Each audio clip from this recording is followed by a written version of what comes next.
Speaker sir, chairman sir, बहुत बहुत शुक्रिया आपका।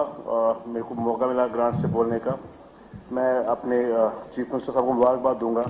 उन्होंने अपने बजट के दौरान बहुत प्रेफरेंस दी दोनों सेक्टर्स को, एजुकेशन को भी, हेल्थ को भी। जहाँ उन्होंने एजुकेशन में 1632 करोड़ और हेल्थ में भी 2094 करोड़ का प्रोविजन रखा, और नए कॉलेज और मेडिकल कॉलेज को फर्दर एनहेंसमेंट के प्रोविजन रखे।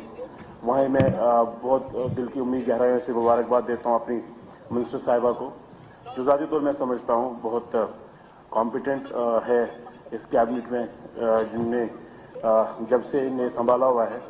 मेरी ज़ाती राय ये है, मैं जब भी इनके पास गया हूँ तो कोई ऐसा मौका नहीं मिला जब इन्हें रिस्पॉन्स नहीं दिया है पब्लिक की ग्रीवेंसेस का।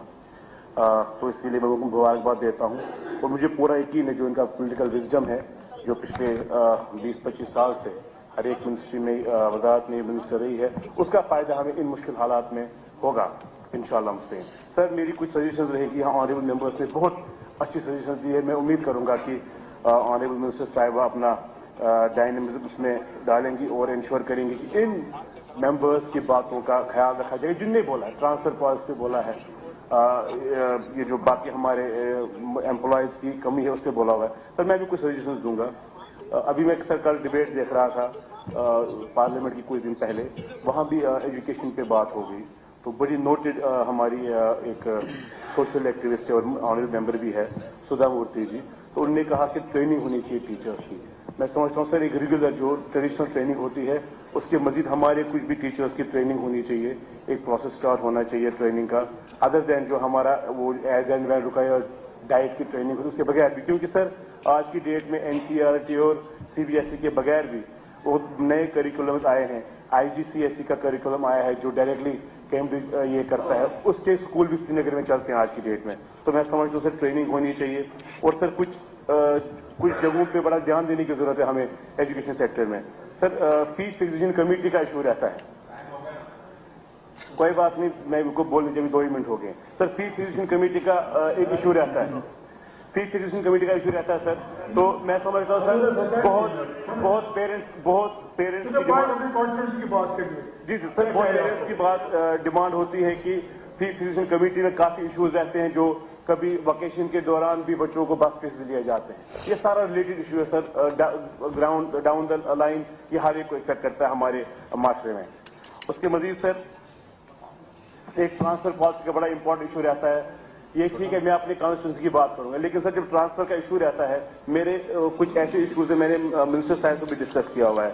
मेरे कॉन्स्टिट्यूंसी के लोग टीचर्स जो है वो किश्तवाड़ में है, वार्ड 1 में ड्यूटी में है, वो कहते हैं कि हमें अपने इलाकों में लाइए।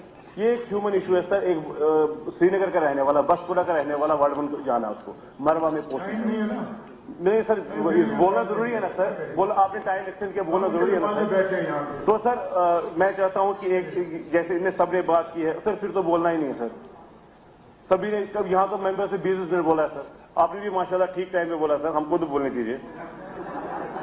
तो सर मुझे नहीं लगता सर, जहां आपने इतना एक्सटेंड किया 5 और एक्सटेंड कर लीजिए सर, एचडीएफसी और इससे सर फिर डेविएशन हो जाता, कोई नंबर बोल भी नहीं पाता, फिर पर्पज नहीं रहता इंश्योरेंस। सर आप तो सीनियर है, हम तो आप लोगों से सीखते हैं, हमें थोड़ा ज्यादा टाइम दीजिए, हमारे बड़ा रिच एक्सपीरियंस है आप लोगों को सुनना, लेकिन बेटर है हमें थोड़ा टाइम दे दीजिए सर नए लोगों को। सर एचडीएफसी एम्प्लॉयज का है, हेल्पर्स का, आशा वर्कर्स का, उम्मीद करता हूँ सर, अब टाइम की कमी है, ज्यादा क्या बोलूंगा तो, लेकिन सर बहुत ज्यादा कमी है स्टाफ की।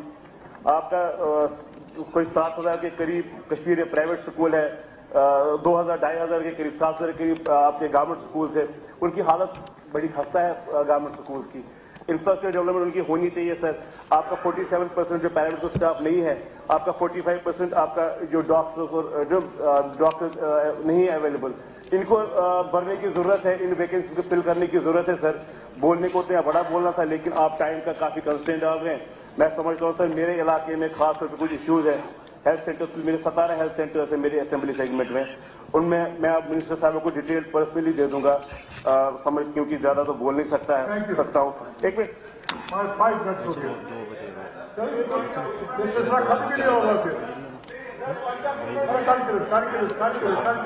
गौसिया हॉस्टल है श्रीनगर में, उसकी एक्सपेंशन का काफी देर से पड़ा हुआ है मिनिस्टर साहब के पास, और JNM का भी। मैं गुजारिश करूंगा कि इन दोनों को काउंसिल किया जाए, गौसिया हॉस्टल को भी और JNM हॉस्टल को भी।